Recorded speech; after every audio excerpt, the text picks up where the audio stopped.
Jardin Islamique TV.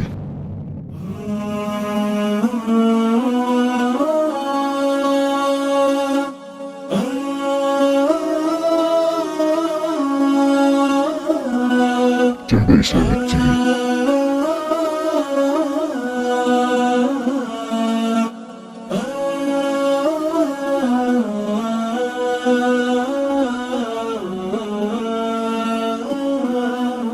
Jardin Islamique TV. Qui, selon les experts, De la loi islamique, le CAGECFI a réuni ce mercredi les acteurs impliqués dans la finance pour mieux les édifier sur ce type de financement. L'idée est de faire d'eux des acteurs formateurs spécialisés. Camille Madiaka. la finance islamique connaît actuellement une forte progression. Elle pourrait atteindre environ 3100 milliards d'euros cette année. Toutefois, au Togo et dans la sous-région ouest-africaine, ce type de financement alternatif est encore méconnu. La société KGJ, en collaboration avec Abou Bassar, veut amener les populations à mieux comprendre la finance islamique qui, selon les experts, est un moyen d'inclusion financière efficace. Pour former les formateurs à avoir l'expertise de la finance islamique, nous avons connu les finances traditionnelles, savoir la microfinance, les banques, mais nous ne savons pas que nous pouvons aussi développer de l'activité à travers la finance islamique. Et donc, comme c'est nouveau, les gens ne le connaissent pas, et nous prenons sur nous de diffuser, de former les gens pour les dire que, effectivement, c'est vrai, nous avons des structures de finances traditionnelles, mais aussi, on peut aussi aller vers les structures de finances islamiques. Il y en a, mais on ne les connaît pas, parce qu'on ne communique pas sur les avantages que ça peut offrir la population. La finance islamique recouvre l'ensemble des transactions et produits financiers conformes aux principes de la charia, qui suppose l'interdiction de l'intérêt, de la spéculation et d'investissement dans des secteurs considérés comme illicites, ainsi que le respect du principe de partage des pertes et des profits. La finance islamique, elle est universelle. Ce n'est pas seulement religieux. C'est l'apport de l'islam pour l'économie mondiale. C'est un système qui est adapté aux banques, aux microfinances, même au secteur non formel de financement et de l'économie. Selon le CAGECFI, leader en solutions technologiques pour les institutions de microfinance en Afrique, avec la finance islamique, les institutions de microfinance peuvent proposer à leurs clients des produits comme la Mourabara, la Moudaraba et la Moucharaka. La rencontre a reçu l'appui du Centre international pour l'éducation et la réinsertion sociale, CIERS.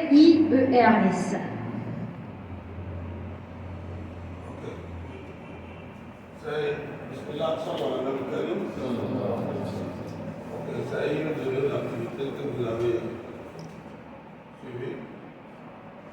La CAGECFI, c'est une structure congolaise qui développe les modules logiciels en finance. Vous êtes arrivé, peut-être que vous pouvez connaître la CAGECFI, c'est une structure qui a plus de 500 structures de financement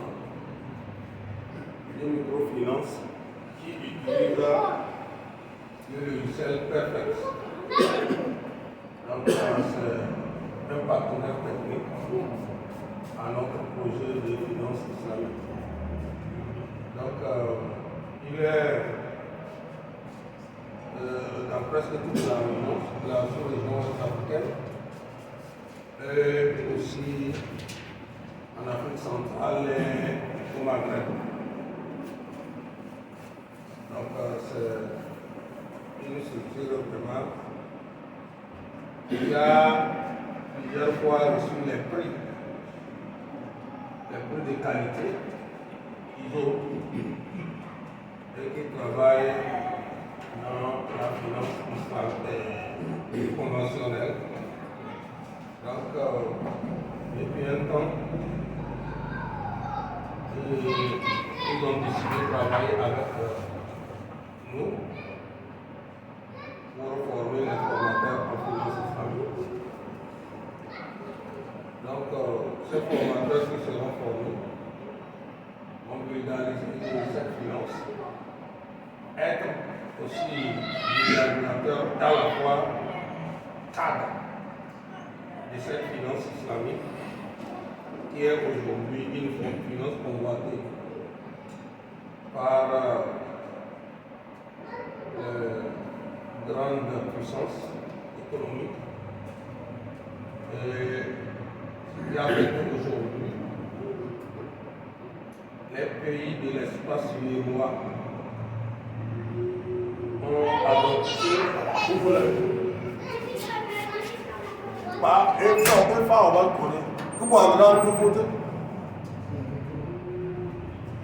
les pays de l'espace UEMOA, ont adopté à partir de leur ministre de l'économie et des finances depuis plus de 5 ans, ils ont adopté les lois des finances favorisant le financement islamique. Quand même que tous les cas ont fini, la Banque centrale de l'Afrique de l'Ouest et la Banque centrale de l'Afrique plutôt, a déjà émis des instructions pour les structures qui sont prêtes à aller dans le financement islamique. Depuis un certain temps, nous avons travaillé sur ce dossier et nous avons acquis un agrément pour une structure qui est financière islamique, mais qui souffre de mettre en évidence cette pratique qui devait être une. Mais aujourd'hui, alhamdulillah, il y a déjà les structures bancaires qui sont en train de créer les banques à guichet islamique, comme la police de Baraka, qui a un guichet islamique qui se base sur ce que nous appelons la wakala financière pour financer les activités conformes à la charia islamique. Donc, aujourd'hui, nous sommes à notre 4e séance pour la formation, pour votre formation, je veux dire, en tant qu'agent de marketing en finance islamique. Donc, ici, c'est la formation des agents de marketing en finance islamique. Et l'association Abou Baba organise en collaboration avec l'Académie islamique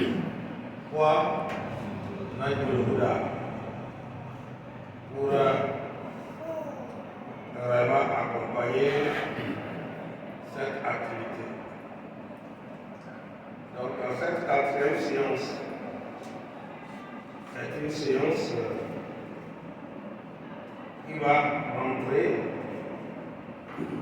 dans le domaine pratique, c'est-à-dire le développement des produits financiers islamiques.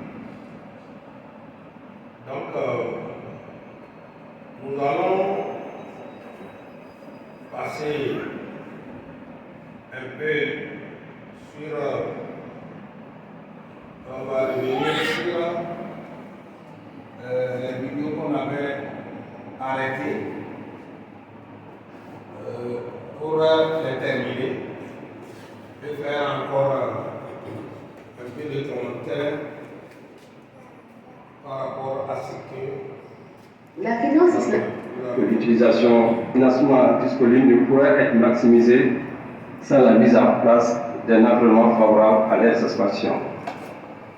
L'existence d'un cadre juridique et réglementaire solide est un élément crucial pour l'utilisation de La finance islamique est au cœur d'une rencontre ouverte lundi 12 juin dans la capitale sénégalaise.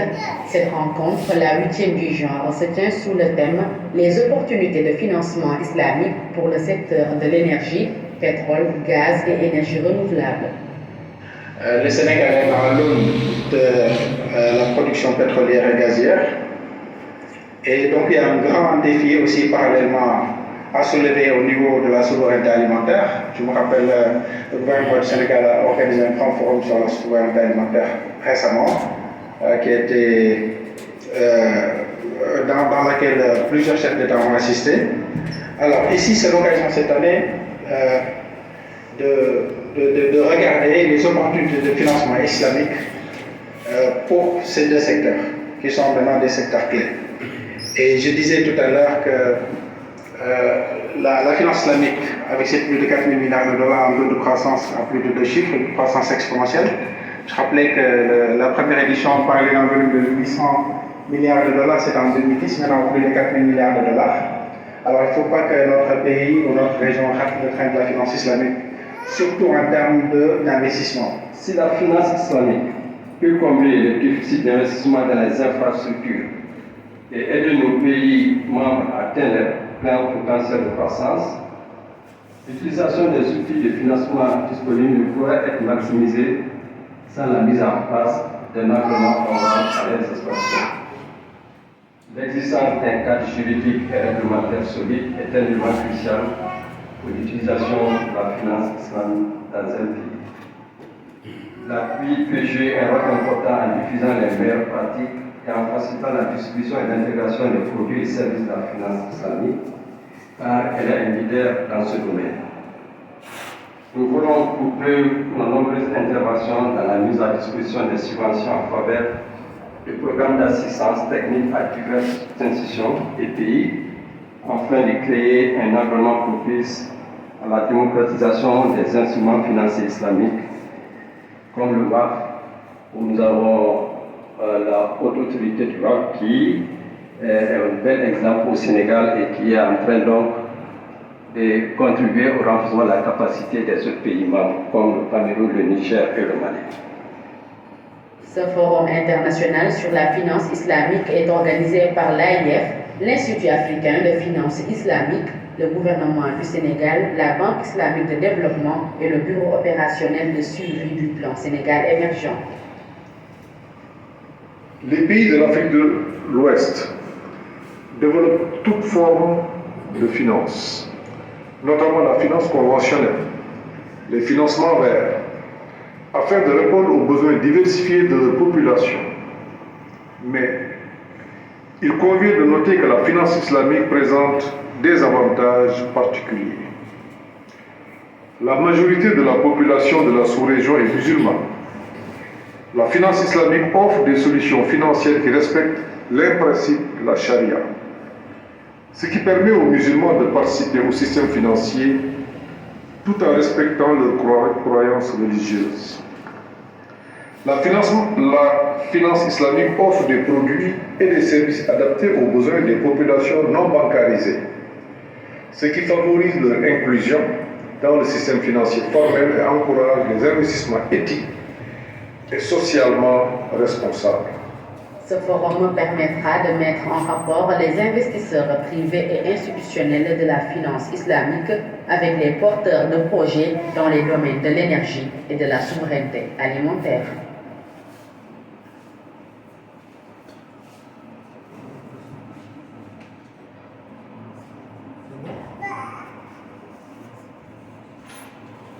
C'est mini.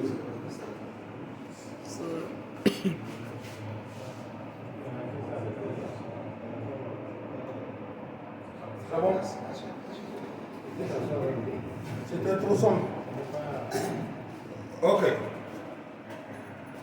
Est-ce que vous avez retenu dans ce qu'on a passé ici?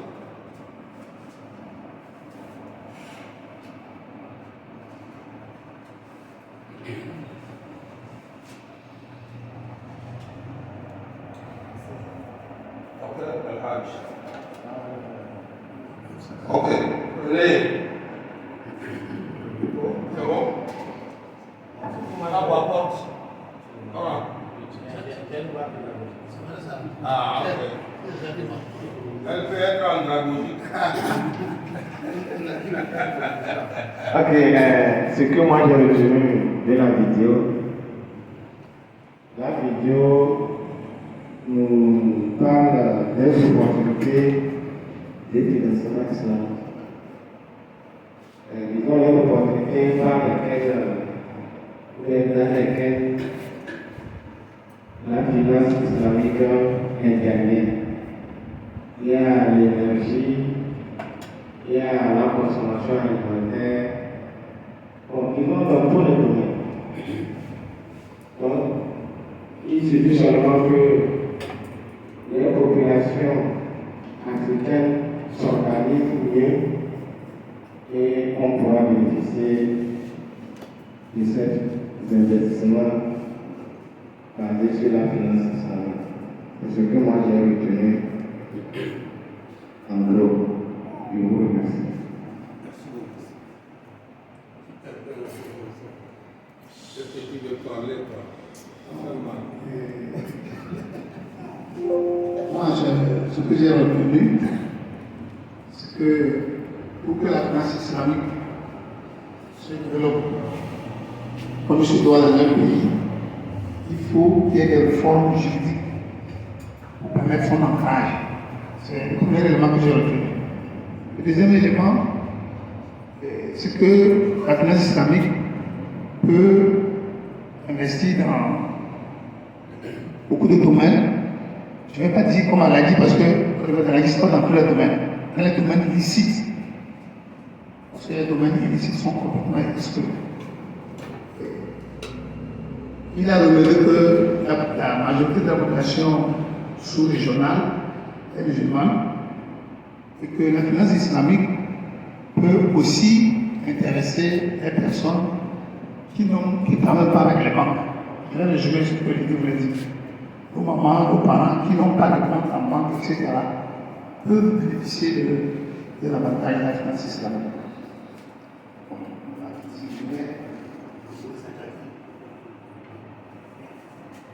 Oui, bon, moi, à part ce que vraiment ils ont dit, j'ai aussi senti que ils nous ont présenté la plupart du temps les avantages de la finance islamique. Parce que la finance islamique regroupe tout le monde. Et il n'y a pas quelqu'un qui va aller là-bas en hésitant, parce que surtout, nous les musulmans.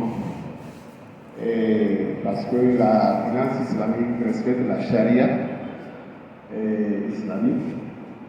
Et en allant pour faire des prêts, on vient gérer avec la banque. On n'a pas à hésiter. Donc la finance islamique embrasse presque tout le monde, sans exception. J'ai aussi fait une observation, disons, dans sa présentation, comme il a cité les pays de l'Afrique de l'Ouest, bon, on n'avait pas aussi en on se dit que nous sommes un peu en retard, parce qu'au moment où ils étaient en train d'animer les choses, je pense que, je ne sais pas, je suis en train de commenter seulement, je ne sais pas, c'est comme le Togo n'était pas d'accord, et c'est pas sur la page. C'est ce que je sais. Merci beaucoup. Toutes les interventions ont touché les points essentiels de la présentation. Et je commence par le point juridique, ce qui est très très important. On sait qu'on ne peut pas travailler dans un état de droit sans être vraiment sous une législation permettant l'exercice de ce que vous présentez comme offre à la population. La finance islamique, comme vous le connaissez, n'a pas intégré les pays dans les anciens. C'est des efforts qui ont été à la base de la ressource de cette finance, parce que au prime abord, quand on dit islamique, il y a certains qui pensent que c'est seulement pour les musulmans. Pour les musulmans, il y a une catégorie qui n'a pas confiance en ce qu'est islamique, parce qu'ils n'ont jamais travaillé dans ce sens économique et financier. Et de trois, il n'y a pas encore un cadre permettant l'exercice. Quand les gens ont pris conscience, c'est la croyance religieuse qui a fait que, historiquement, les gens ont commencé par pratiquer cette finance sur le plan informel. Ça a commencé dans les pays d'Arabes, même en Afrique, ici, les gens ont essayé de le faire. Mais vous savez que l'informel assez pour tous. Il y a les faiblesses. Ok. Ce qui fait que des fois, les praticiens sont confrontés soit à à des réalités juridiques qui ne permettent pas d'exercer cette finance à un niveau. Il y a aussi la fiscalité qui n'a pas encore eu l'outil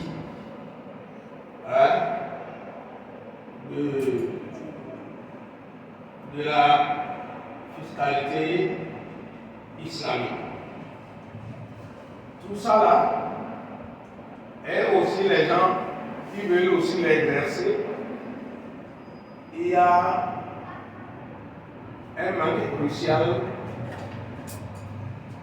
des experts et des ingénieurs praticiens de la finance. Tout ça là a entraîné le pan géant de l'évolution. Mais après la crise financière mondiale, quand la Banque mondiale et les grandes puissances ont constaté que les banques islamiques n'étaient pas affectées par leur crise financière et que c'est les musulmans même qui ont aidé. La fois passée, vous avez suivi la vidéo qui parle du Beya qui a sauvé l'économie française. Ibn Beya qui a fait Mauritanien, un savant musulman, c'est un alpha. Si vous rencontrez ce monsieur, quand vous l'avez vu dans la vidéo là, vous allez penser que vous n'allez pas dire que c'est Gororo. C'est un Gororo, un peu normal. Ils ont affirmé que ce n'était pas son intervention, la France allait faire quoi? Allait sombrer. Donc quand ils sont arrivés à ce stade, que l'économie islamique et sa finance a présenté des performances pouvant faire quoi? Pouvant aider la sortie de la crise, ils l'ont adopté. Et maintenant, vous avez suivi l'intervention de Mme Christine Lagarde, qui était ministre de l'économie et des finances française, et qui était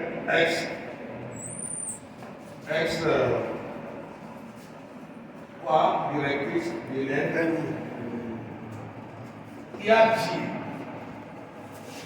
a cité même les avantages de la finance islamique et qui a condamné la cupidité des financiers. Et elle a déclaré que la finance islamique est une finance éthique qui fait quoi? Qui aide à ce que la stabilité financière soit réelle. Parce qu'elle se base sur, comment dit-on, sur la tangibilité de l'action. Ok. C'est ce système-là, c'est après cette réalité que les pays comme la France, l'Angleterre, ont changé la loi de leur fiscalité pour l'adapter à la réalité de l'économie et de la finance islamique. Donc, c'est en ce moment que les pays de civilisme que nous sommes, on y déjà confiance. Pour aussi accepter. Accepter quoi? Accepter la finance islamique dans leur système. Mais comme nous savons que nous avons dans notre espace économique africain le Commonwealth et l'OANA qui s'en charge des questions de la finance. Donc eux, ils sont obligés de faire quoi? De faire les plaidoyers pour que la finance islamique soit reconnue en tant que telle dans le système de financement des pays de l'Afrique. Mais les pays n'ont pas pu tout de suite parce que c'est des processus. Je réponds déjà à la question du président. Que chaque pays a ses priorités financières. Mais tous les pays de l'Afrique ouest africaine ont bénéficié de quoi? De la finance islamique. À travers les fonds aussi, à travers le financement de la vie, dans presque tous les domaines. Donc, mais il y a aussi la pression dans les pays comme les pays du Sahel, qui sont encore plus soutenus. En 2000, je pense en 2008, 9, 10, moi j'étais venu au Niger pour former l'ONG qui veut l'être. C'est ce que nous sommes en train de faire aujourd'hui. Donc nous sommes en retard. Moi je suis congolais, mais c'est là-bas que je vais former. Et c'est maintenant qu'on a commencé. Ce que nous sommes en train de faire avec Touboula, gratuitement ici là. Hein? Là-bas. Il faut t'inscrire pour 500 000 pour 2 jours de séminaire. Moi-même, sur le plan académique, je suis docteur en finance, en économie islamique, mais sur le plan académique, pratique de certification, le monsieur que vous avez suivi, il s'appelle Mbaké, c'est le Sénégalais, c'est lui le directeur PDG de l'AIF, agence et institut de finances islamiques, l'Institut africain de la finance islamique, pour que je participe à cette formation. Je n'ai pas payé moins que 300 000 malgré que moi-même je suis. Parce qu'on m'a fait la réduction parce que je suis aussi spécialiste. Mais c'est ça que vous prenez ici gratuitement. Pourquoi on nous donne ça gratuitement? Parce que nous avons ce qu'on appelle le remords. Et notre population n'est pas. C'est pourquoi la fois passée, je vous disais que ce n'est pas la société Aboubaba de Kaïspi qui va porter le projet, c'est l'académie en tant que structure d'enseignement islamique.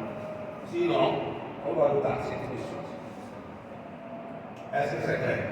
Parce que vous n'avez pas payé, mais on va nous dire vous allez former 10 personnes. Et 10 personnes, là, ça va combien? 500 par 10. On va payer. Donc, le Togo est en retard, mais il est en avance sur certains aussi, parce que le Togo a déjà lancé cette obligation islamique, les soukouk. Je pense qu'il veut lancer la troisième soukouk pour faire la mobilisation des fonds. Donc, le Togo connaît déjà la finance islamique. Le Togo est un pays qui respecte cet aspect, fait la promotion surtout dans son programme de finances inclusives. Donc, je ne peux pas dire que nous sommes en retard, parce que nous faisons partie de l'espace CEDEAO.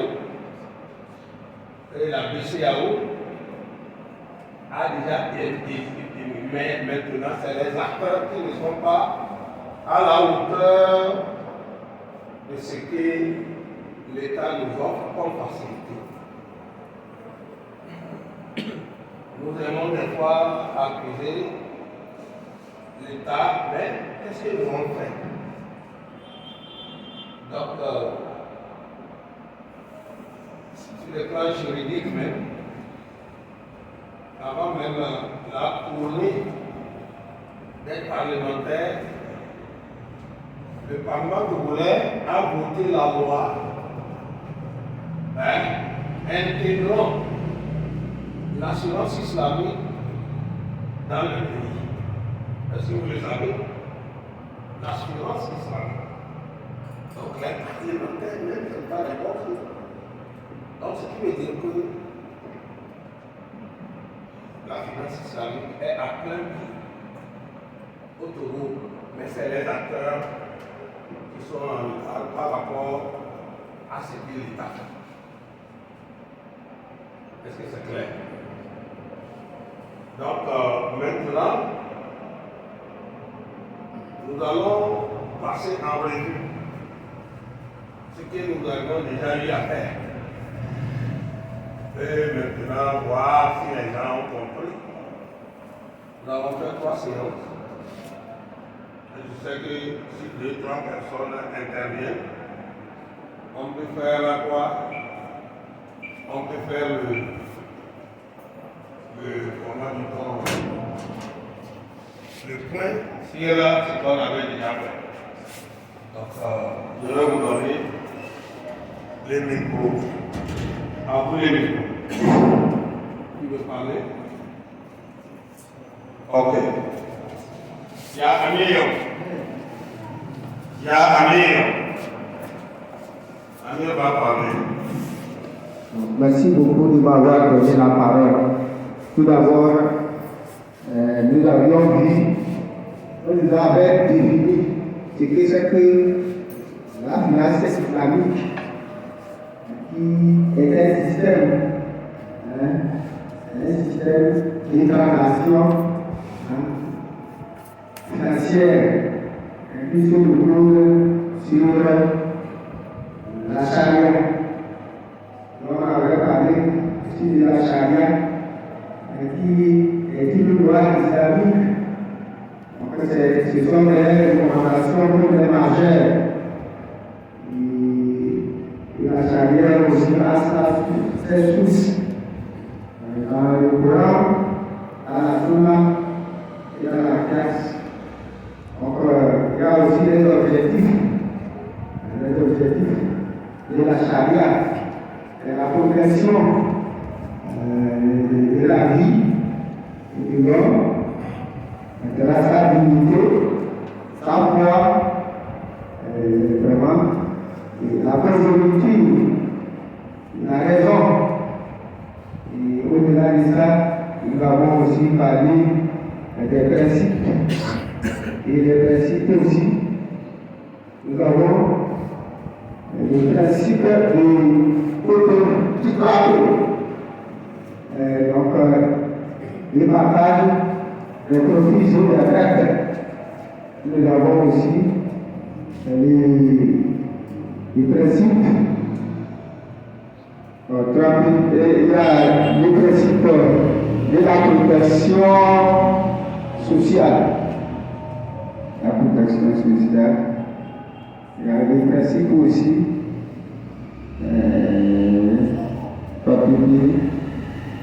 Bon, il y a des interdictions quand même. Les interdictions, nous avons parlé de l'interdiction des mesures des haram aussi. Donc, il y a l'interdiction aussi. Bon, je vais arrêter ici là-bas. Merci beaucoup. Vraiment, vous avez touché presque tous les points.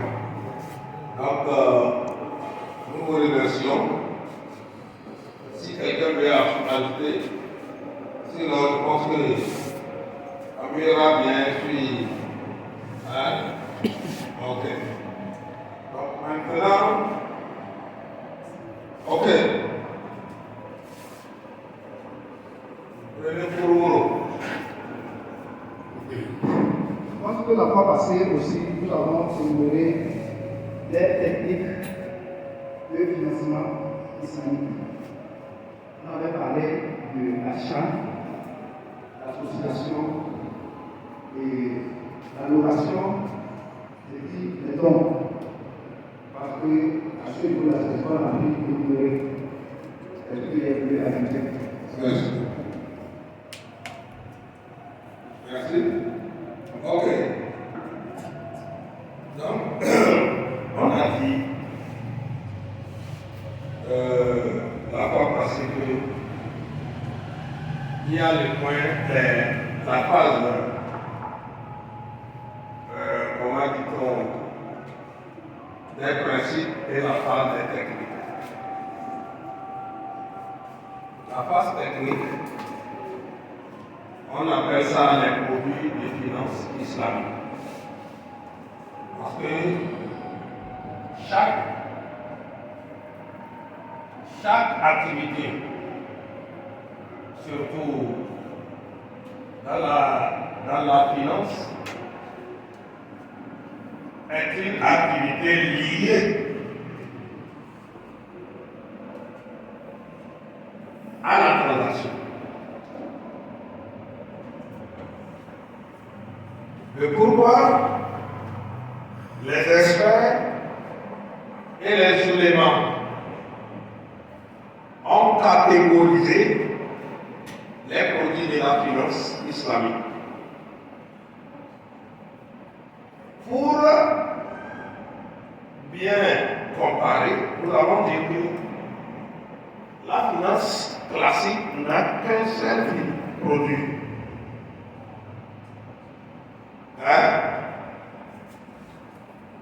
De la Banque mondiale, de l'FMI, à une microfinance, ici, ils n'ont qu'un seul produit.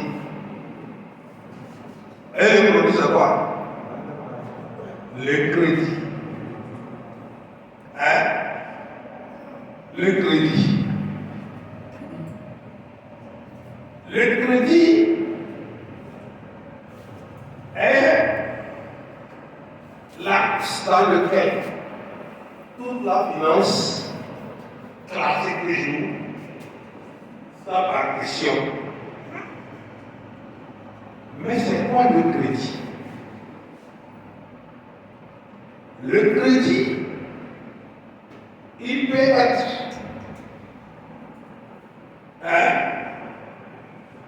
en forme monétaire, en forme de bien, en forme, il peut être monétaire, il peut être un bien. Mais prenons la forme monétaire.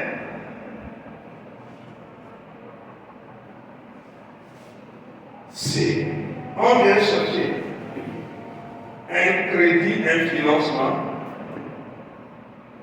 ce qui veut dire que vous venez demander l'argent.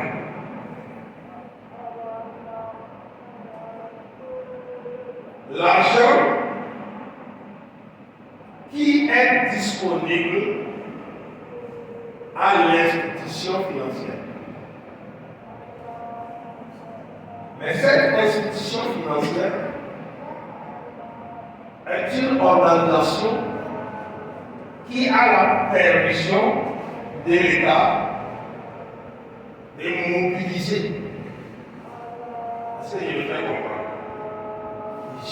Garder, gérer, distribuer,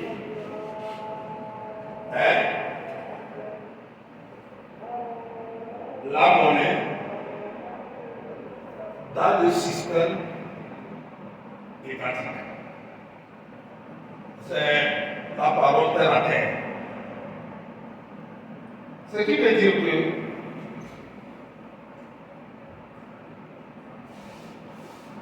la banque fait un service, mais la banque ne fait pas une économie. Mais ce qu'elle fait, elle fait partie d'une économie. C'est-à-dire, elle fait un service financier. Alors, le service financier est un service complémentaire au service économique. Et c'est aussi très important, car c'est un service qui donne la valeur à la production qui est économique, à la transformation qui est économique, à la consommation qui est économique, des biens, produits et services. Donc l'argent dont dispose la banque est un élément de mesure des capacités économiques. Alors, qu'est-ce que l'argent devrait faire? L'argent devrait passer par une activité pour se développer, pour accroître. Mais dans le système de crédit basé sur le capitalisme. L'argent devient l'objet de l'économie. C'est-à-dire, c'est l'argent qui est vendu. C'est l'argent qui est vendu au client. Car, dans le crédit, on te donne 1 million et on te calcule l'intérêt sur les 1 million de 10% par exemple. Ce qui veut dire qu'on t'a vendu les 1 million à 1 million 100 000. C'est tout ce que la banque fait. On t'a vendu 1 million à 1 million 100 000. Sans considération aucune de ce que tu fais. Parce que ce qu'ils vont te demander comme un motif de demande de financement n'est pas trop intéressant si toi tu as la solvabilité. Tu peux garantir et prouver ta capacité de paiement. Et je vous dis que la banque ne préfère pas que les gens payent tous les crédits. Elle se base seulement sur les intérêts pour vivre. Parce que si tu n'arrives pas à tout payer, le paiement diminue. C'est-à-dire, le paiement s'arrête. Alors qu'ils n'ont pas de ressources que sur les voies des intérêts. C'est pourquoi le système capitaliste est un système de vente de l'argent. Ce n'est pas un système de l'économie. Le pourquoi tu vas voir, celui qui détient la monnaie, c'est lui qui est riche, pas celui qui a un bien, un produit, ni un service. C'est ce système-là qui a fait que nos pays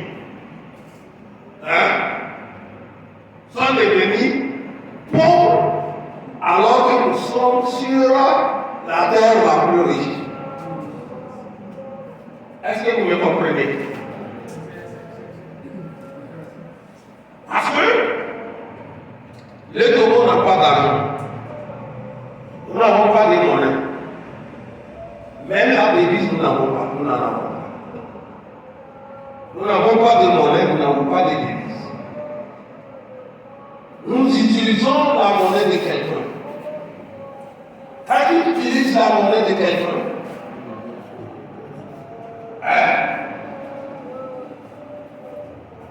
les dividendes de la monnaie va lui revenir. C'est pourquoi nous sommes dans ce que nous sommes. Si nous n'avons pas accédé à cette indépendance monétaire, c'est que nous allons toujours mourir de ce que nous mourrons. Nos présidents ne seront pas libérés. Nos populations ne seront pas libérées. Vous, la jeunesse, vous avez vraiment cette responsabilité. Nous on vous transmet les gars. La fois passée, on a parlé du système de riba. La différence entre l'usure et quoi? Et le terrain. L'usure, c'est un mot dégueulasse. Mais l'intérêt, c'est un joli mot. Mais pour ne pas aussi dire que les banques prennent l'usure, ils ont pris un joli mot pour dire qu'ils prennent l'intérêt alors que c'est des usuriers. Parce que quand ils n'avaient pas encore fait la différence entre l'usure et l'intérêt, il n'y avait pas d'intérêt. Est-ce qu'ils ne pouvaient pas comprendre? Donc ils ont pris un joli mot pour le coller dans un côté, ils ont enlevé l'usure. Et vous avez dit qu'ils ont fait dans la législation. Hein? Sur le plan législatif, ils ont donné à chaque pays, à chaque zone économique et financière, zone économique et financière, d'arrêter un pourcentage pour le légaliser comme étant intérêt. Si le pourcentage est déjà au-delà de ça, on dit qu'on est en usure. Je prends un exemple plus. Si l'intérêt est permis, qui est permis est à 15%, la banque ne va pas dépasser 15%. Le prêteur ne va pas dépasser 15% quand il prend ce qu'il a. Mais s'il dépasse, on le dit que c'est un qu'il est usurier. Alors que le même système au Bénin peut adopter 10%. Hein? Si ça ajoute, sur les 10% là, il devient usurier. Donc, ce qui veut dire qu'il n'y a pas quelque chose qui donne la mesure de l'intérêt et qui fait l'intérêt à quoi? Que voir nos volontés de faire de ceci l'intérêt et de l'autre l'usure. Ce qui fait que l'avantage pour les banques et surtout les grandes banques de financement aux banques mondiales et autres, c'est qu'il faut laisser les gens dans l'endettement. Pourquoi? Parce que si ils le font, nous allons chaque fois payer. Mais si on paie, on sera très libéré. C'est pourquoi il ne peut pas dans ce système avoir un pays qui n'est pas endetté. Hein? Et il ne peut pas avoir un citoyen dans ce pays-là qui n'est pas endetté. Mais le financement islamique, interdisant l'usure l'intérêt, il décourage l'endettement.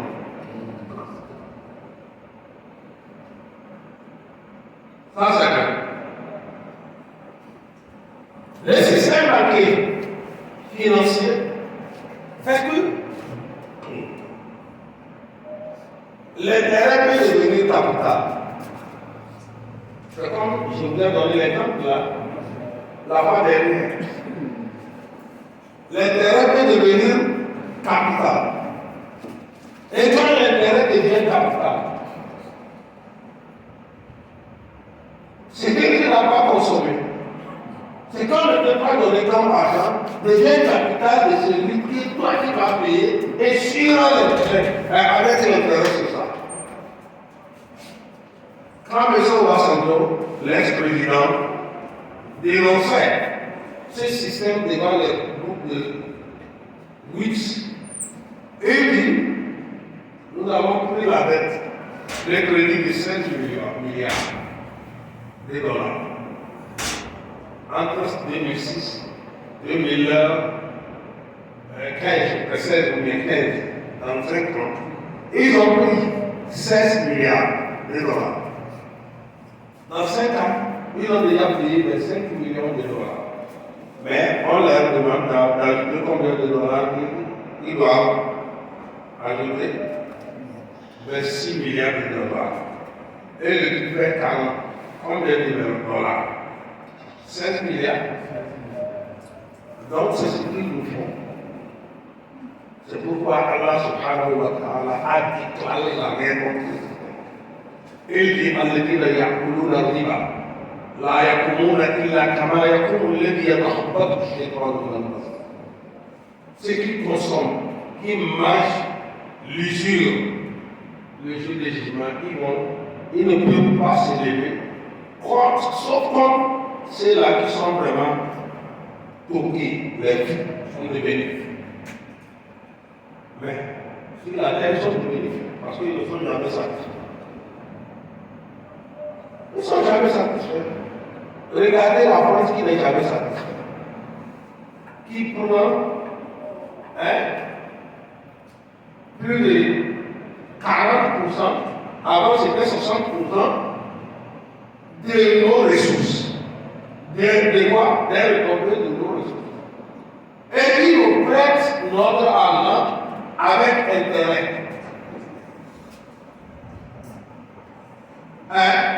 Vraiment, nous sommes trop esclaves. Nous devons travailler. Maintenant, nous sommes arrivés à un point. Si nous pratiquons cette pratique islamique, nous pouvons nous libérer un peu au moins. Si nous ne pouvons pas le faire au sommet, nous pouvons faire à notre niveau nous-mêmes. Est-ce que ce n'est pas clair comme ça? Ok, maintenant, les produits de la finance islamique. Je voudrais dire que la finance classique n'a qu'un seul produit. Et c'est sur ce produit, un jour pourra faire quoi? Pourra vraiment rendre injustice, être injuste. Quoi. Mais maintenant, la technique financière islamique dispose de plus de 50 produits islamiques. 50 produits. Si vous voulez, vous prenez un seul produit et vous allez faire l'économie des références. Il y a d'autres produits qui ne sont même pas encore développés sur le plan international. Mais nous allons voir dans notre formation une dizaine qui sont en catégorie. Il y a la catégorie des produits liés à l'achat et vente.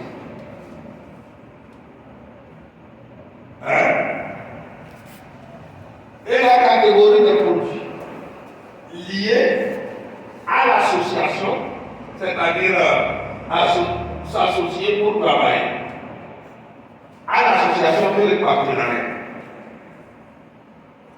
Ça, c'est la première catégorie.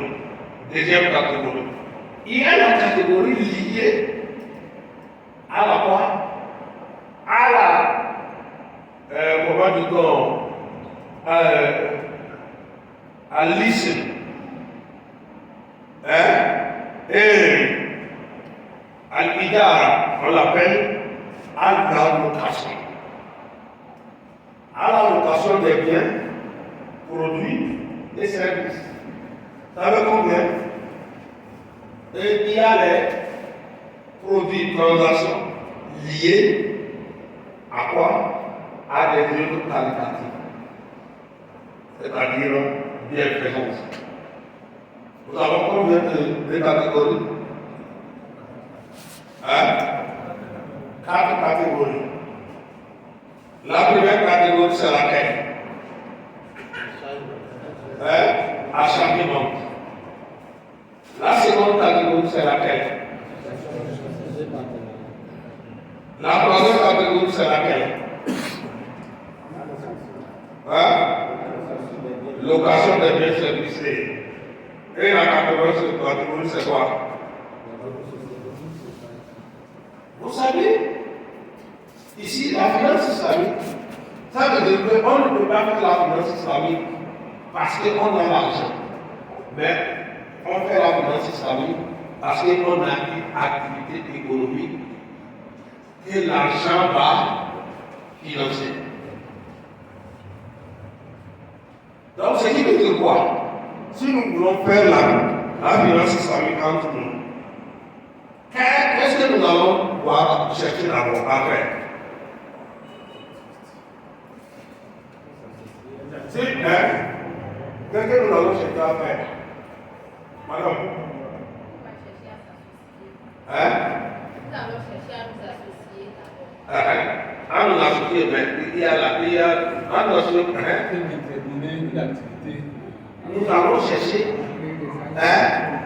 à identifier nos activités économiques. C'est l'identification là qui fait défaut, qui fait que les gens vont aux microfinances, ils ne cultivent pas son marché, ils prennent, ça devient un problème. Est-ce que nos microfinances qui font, ils connaissent nos activités? C'est la déclaration seulement. Et c'est fini. Nos banques, pareil. Ok. Si nous comprenons bien, ce qui veut dire que si nous sommes engagés ici, la fois passée, les gens ont donné leur engagement à faire la promotion de cette finance. On ne peut pas faire la finance islamique sans avoir une activité. Le pourquoi nous avons 5 et 6 principes de la finance islamique. Les 6 principes-là, le premier principe, c'est l'interdiction de quoi? De l'intérêt dirigé. Second principe, l'interdiction de la spéculation, c'est-à-dire une transaction qui ne se base pas sur la vérité. C'est le cas triché. Troisième principe, l'interdiction d'investir dans ce qui est illicite, haram. Ça fait combien de principes? Quatrième principe, c'est l'interdiction de quoi? C'est les 3 P. Partage de quoi? De pertes et des profits. Quatrième principe, combien? Cinquième, adossement à une activité tangible. C'est-à-dire avoir une activité d'abord. On ne peut pas donner l'argent à quelqu'un qui n'a pas d'activité. Ça jamais. Et pour ça que l'activité est trop risquée, on ne peut pas le faire. Donc maintenant, le sujet particulier, c'est la prise en charge des problèmes sociaux. Un membre qui a un problème, il faut que la banque le suive. C'est pourquoi à chaque activité, il doit avoir une assurance interne entre les membres. À chaque activité, il doit avoir une activité, une assurance entre les membres pour se prendre en charge. Il y a ceux qui sont dans la finance informelle, avec les 3 clés. On peut aller. Donc dans ça, on peut introduire ça. Vous voyez ce que nous sommes en train de dire. Vous pouvez introduire. On va les aider à prouver. Bon. Maintenant, vous voyez les 6 principes là. On avait déjà parlé de ces principes. Dans ça, si nous catégorisons les principes, nous allons voir qu'il y a 5 principes qui sont des principes des activités lucratives. Et le 6e principe, c'est le principe des activités sociales. Dans la finance islamique, les activités sociales ne sont pas reléguées au dernier rang. Parce que, si je prends l'exemple de la jeunesse musulmane du temps, on a repéré, on a identifié les activités, et on voit que leurs activités s'élèvent la valeur de leur activité s'élève à 100 millions par an. Mais si on les étudie, eux-mêmes avec leur propre capacité, ils disposent de quoi? De 30 millions par an. Donc, ce qui veut dire que toutes les activités de développement sont en déficit des fonds de quoi? À valeur de quoi? 70%. Maintenant, vous avez ces activités, mais sur le plan études de solvabilité, ils peuvent vraiment consommer les 100 millions, faire les bénéfices de 10 millions par an. Ce qui veut dire qu'ils peuvent faire un bénéfice de 10% de leur mise. Maintenant, il faut leur apporter les quoi? Les 70 millions. On peut passer soit par une activité de quoi? D'actionnariat. C'est-à-dire, on appelle les actionnaires pour venir dans le système pour être actionnaires, apporter leur argent et attendre les bénéfices. Mais ils sont aussi propriétaires de quoi? Des activités. Ça c'est un. Ceci dans quoi? Dans les lucratifs ou bien dans le social. L'actionnariat est quoi? Il est lucratif ou bien il est social? Il est lucratif. Parce que l'apporteur de l'action attend de retomber. À condition que si on gagne ensemble. Si on perd ensemble. Ce qui n'est pas le cas dans les banques. Ça c'est un. On peut passer par les obligations. Les obligations, c'est divisé 70%, 70 millions à des unités que les acheteurs doivent acheter cette unité. Et maintenant, ils viennent, ils donnent les unités, on les donne les titres décideurs à chaque unité. Et l'argent est là, on prend l'argent là, on fait, et maintenant, on les retourne leur argent à la fin avec les bénéfices. Mais là-bas, on ne compte pas sur l'intérêt, on compte sur l'activité. Mais dans les obligations classiques, on considère ce qui doit apporter, pas ce que l'activité a apporté. Est-ce que c'est ça qu'on appelle les sous-boucs? Vous avez étudié ça. Est-ce que les sous-boucs sont une catégorie lucrative ou bien ils sont une catégorie sociale? Lucrative. Maintenant,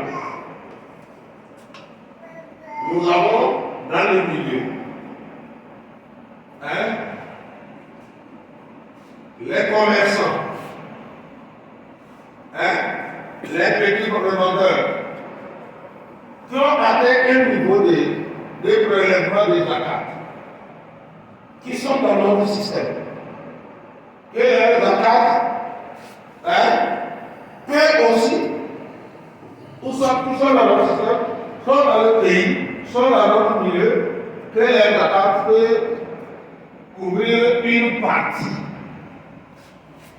On les convainc et on prélève les zakat. Et les zakat deviennent les fonds de quoi? Les fonds de subvention pour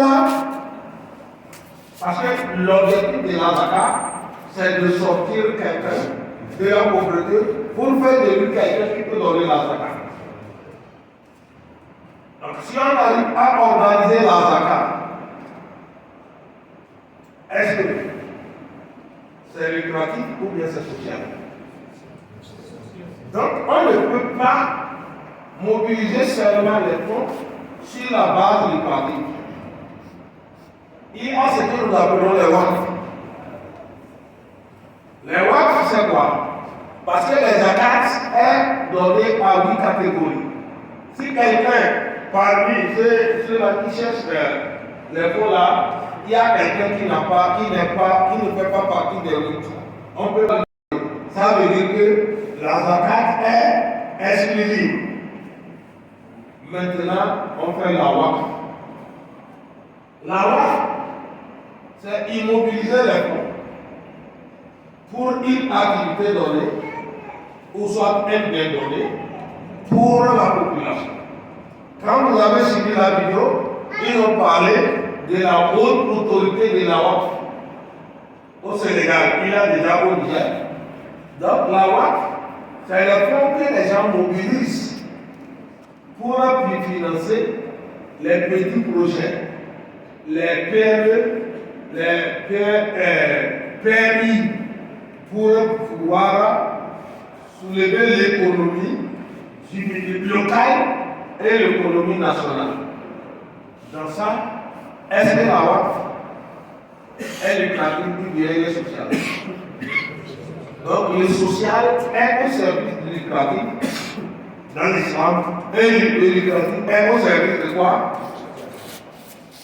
Du social. Parce que la WACF peut être l'effort peut rentrer dans le pouvoir. Parce que dans la WACF, tout le monde peut bénéficier de WACF. Même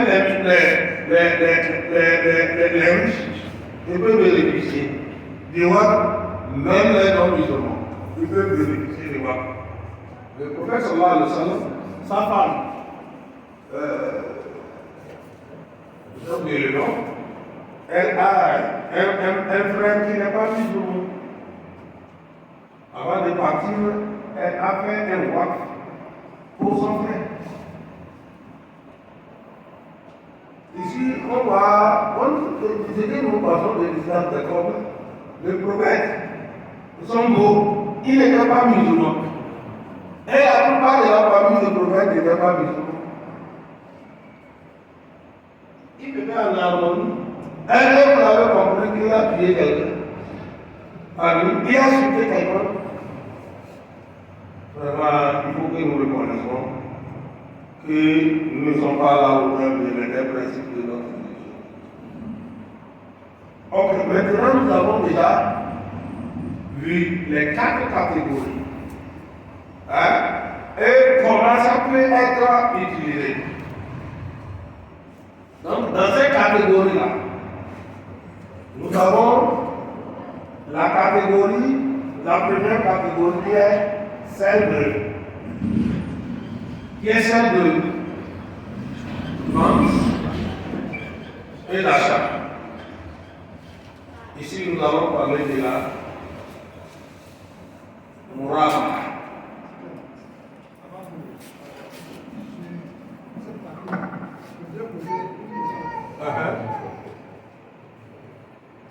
Ma question c'est... Ma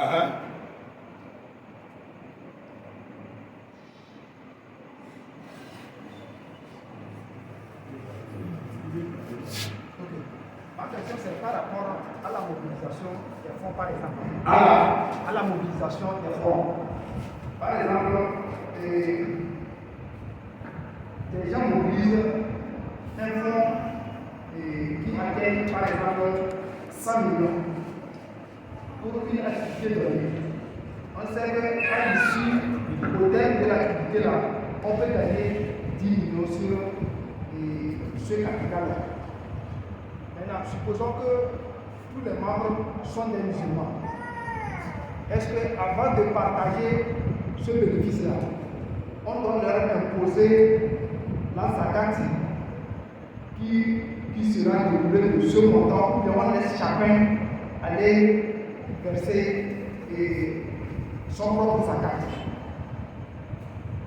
Merci beaucoup, c'est une bonne question.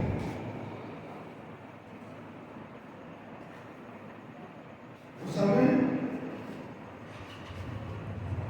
si nous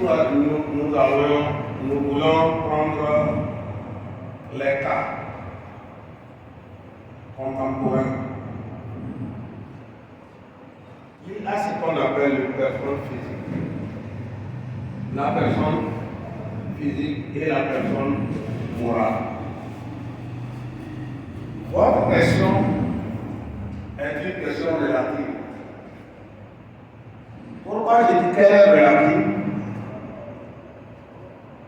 Si nous faisons une activité et que cette activité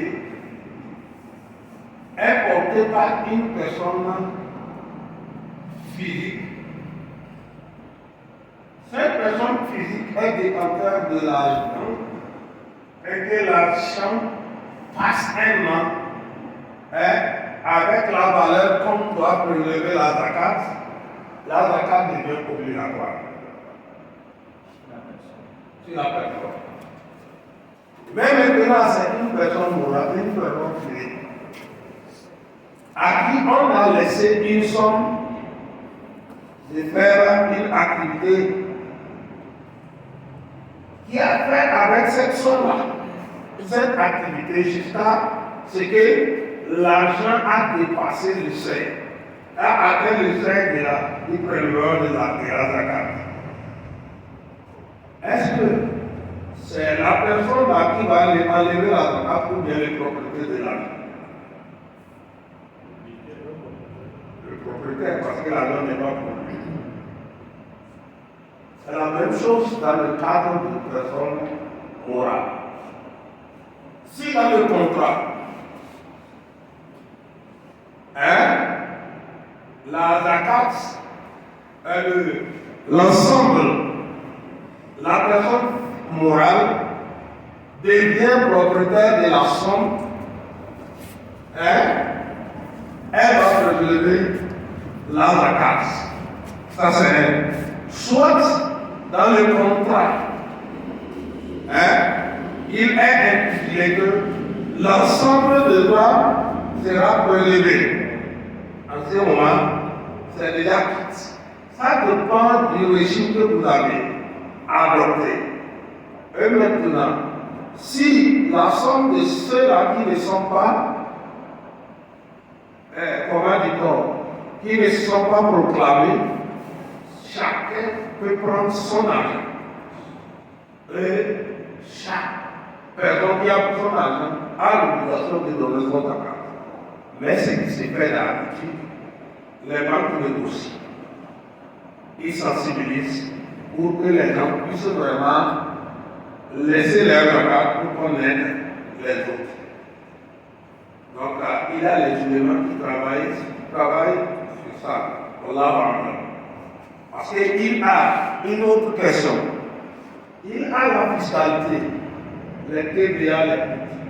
Quand vous allez travailler, est-ce que vous allez prélever votre zakat après les TVA ou bien avant TVA? Avant les taxes fiscales, plutôt. Donc, il y a, ça c'est aussi un outil légal que les éléments ont posé. Donc, est-ce que c'est clair?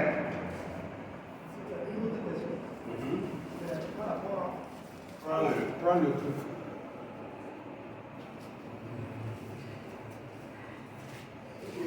Ma deuxième question, c'est par rapport à la finance. Les déclarations que nous faisons au niveau du CNS pour les salariés.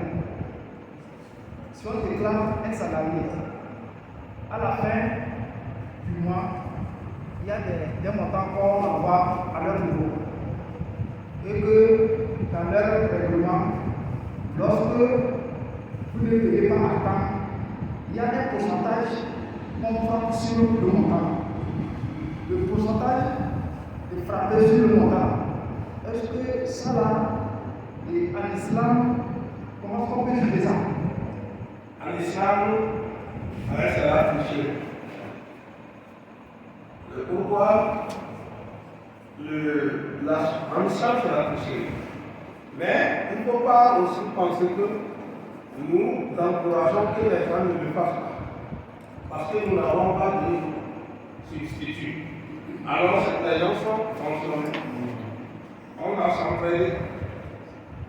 Le travail que nous allons faire en tant que musulmans et experts, c'est de faire le plaidoyer comme nous avons déjà eu la chance d'être acceptés au niveau de l'Assemblée, au niveau pour proposer le système adapté pour que les gens puissent. Donc, nous n'encourageons pas que les gens désertent, mais ça là, vous-même, vous voyez que c'est pas juste. Vous voyez que c'est pas juste. Donc, quand on va rentrer dans les profondeurs de compréhension, nous allons voir comment le système financier islamique présente son assurance. L'assurance islamique, parmi l'islamique, il s'appelle Al-Taqaf. Donc, c'est quelque chose de très bien. Avec chaque fois, il y a le dynamisme et tout le monde est appairé. Donc, parce qu'il y a ça, les gens sont obligés d'aller, mais pas leur gré.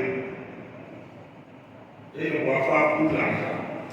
Et c'est ce qui passe, ce qui vient, qui nourrit ce qui passe.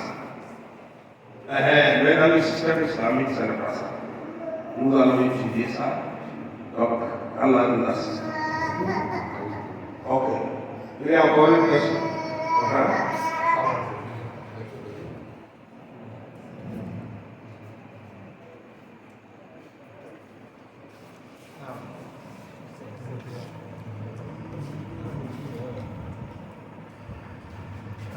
Merci beaucoup. Merci pour la formation aujourd'hui. Que Allah subhanahu wa ta'ala mette la baraka. Je vais revenir un peu sur les questions par rapport à ces questions qui ont été passées. La première concerne le règlement de la zakat lorsqu'il s'agit d'une association sur les termes de la finance islamique. Je pense que c'est comme nous faisons en quelque sorte souvent, nous commettons quelques erreurs de nous imposer certaines charges que nous ne pouvons pas supporter. Parlant ici du gouvernement de l'impôt obligatoire islamique de la zakat. Lorsque quelqu'un, par exemple, a introduit un champ de culture de maïs de peut-être 20 hectares, supposons que notre association est déjà mise en place. Moi, en personne, je vais prendre de l'argent. Je vais prendre de l'argent pour aller faire ce champ de 20 hectares. Après tout, après le compte plutôt, je me donne l'obligation de prélever la zakat sans avoir compté, n'est-ce pas, en le prélever l'argent que je suis parti emprunter dans l'association à rembourser. Donc je fais des calculs sur mes sacs de maïs que j'ai à récolter. On me dit donc ça fait un sac sur un dixième de sac à faire comme prélèvement. Et je calcule, je commence par prélever. Après tout, on fait des comptes que je devrais rembourser, on voit que c'est insuffisant. Donc là, non seulement que je me suis fait endosser certaines charges que Dieu ne m'a pas rendues obligatoires, mais j'ai fait faillir aussi l'association. Donc nous devrons comprendre que le capital sur lequel on prélève la zakat, c'est ton propre capital que tu as initié à investir durant 12 mois. Maintenant, si ce n'est pas le cas, et que c'est un emprunt, ou bien c'est une sollicitation d'aide que tu dois faire rembourser, comme dans le cas de notre formation, je pense que la zakat devrait s'impliquer uniquement que sur les bénéfices que tu t'es fait réaliser. Donc ça, nous devrons comprendre cela. Donc ça, c'est le premier volet. Ça. Le deuxième volet, c'est ce qui concerne la déclaration à la CNSS. Je pense que la CNSS fait aussi partie des catégories de l'intérêt. Moi, à mon avis personnel, je n'ai pas une connaissance approfondie dans la jurisprudence islamique, mais je sais que ça se base sur l'intérêt.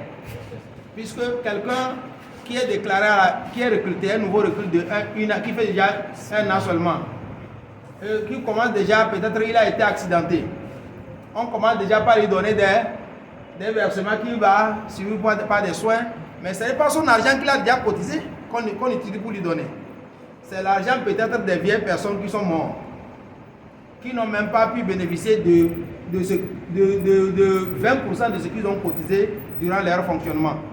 Donc je pense que ce système-là aussi, nous si nous sommes dedans, c'est peut-être que ton employeur qui t'a recruté ne te donne pas le choix de décider où garder ta sécurité dès l'avenir. Sinon en réalité, si nous sommes dans le secteur privé, nous-mêmes nous pouvons nous sécuriser notre retraite.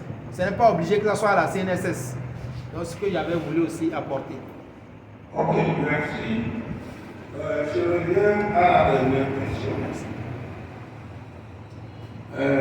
Nous avons vraiment l'obligation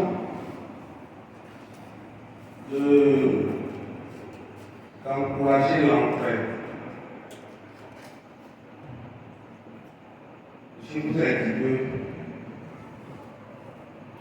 que nos caisses de sécurité sociale, c'est des caisses qui ne sont pas structurées sur les principes islamiques. Mais c'est le besoin qui nous amène à être obligés d'être là pour que l'État puisse vraiment prendre en charge sa population. Et c'est ce que nous avons. Est-ce que c'est clair? Mais ce que nous devons comprendre, c'est que les systèmes-là qui viennent, que ce soit le système capitaliste, le système de temps de durée, c'est le système qui va sauver sa population.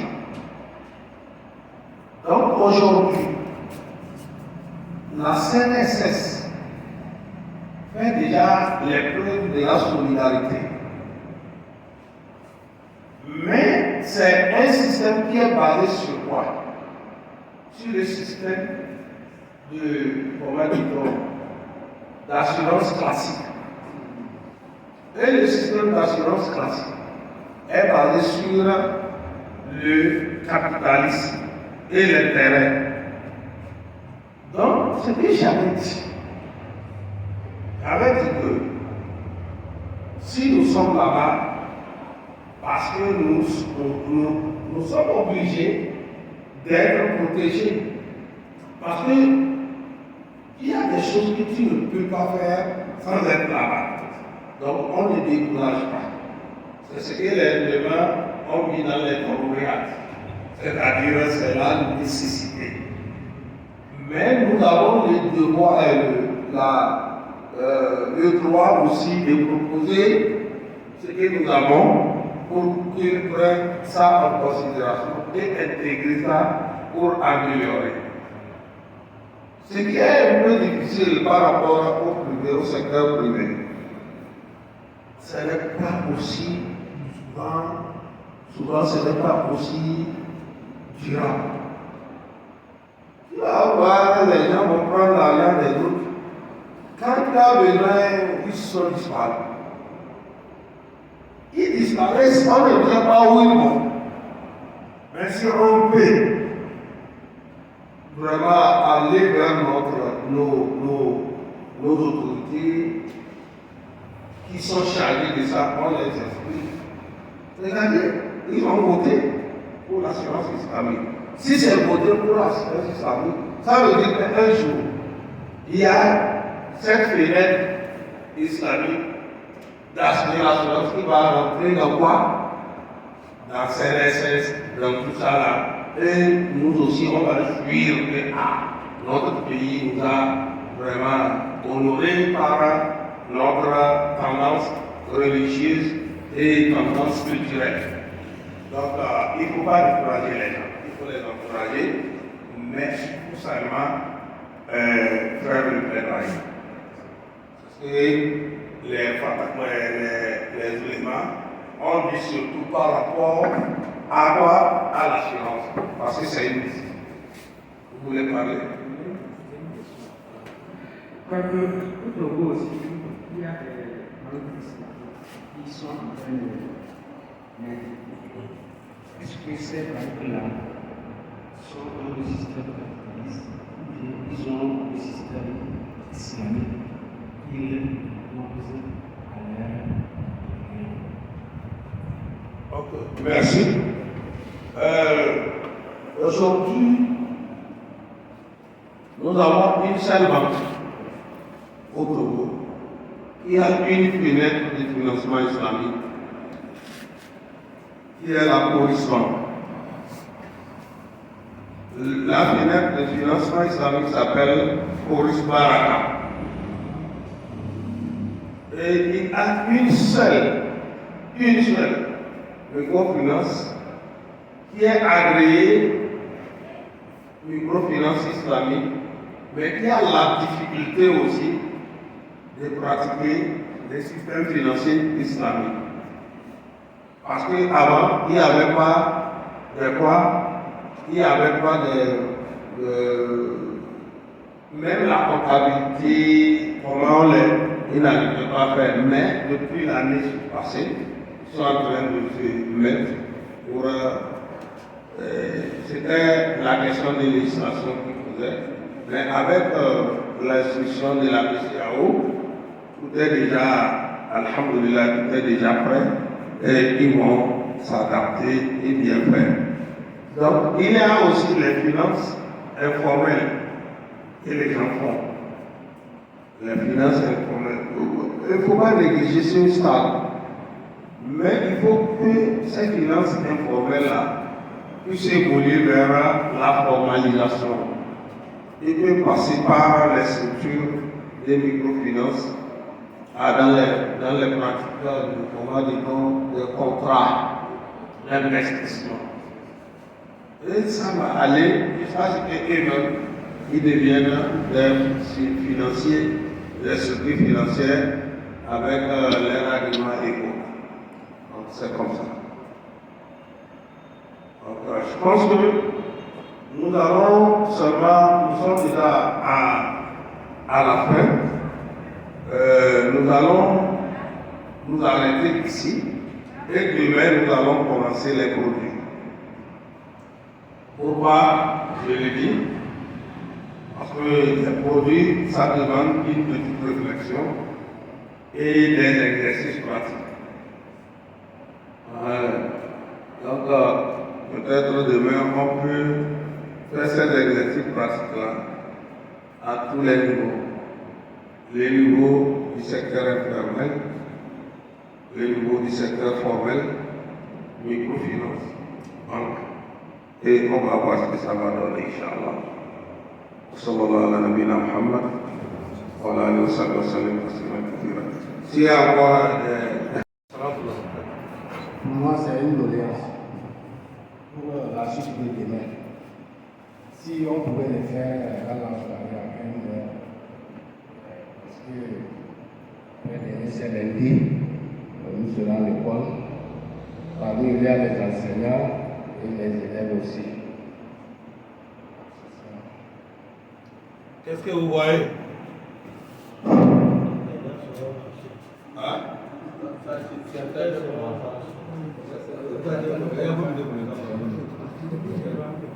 Qui sont ceux qui seront là? Ils n'ont pas levé la main. Toi qui m'envoies.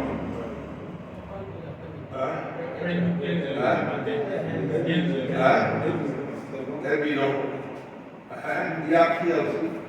Mahmoud. Ok, la majorité a adopté pour 15 ans. On l'a adopté.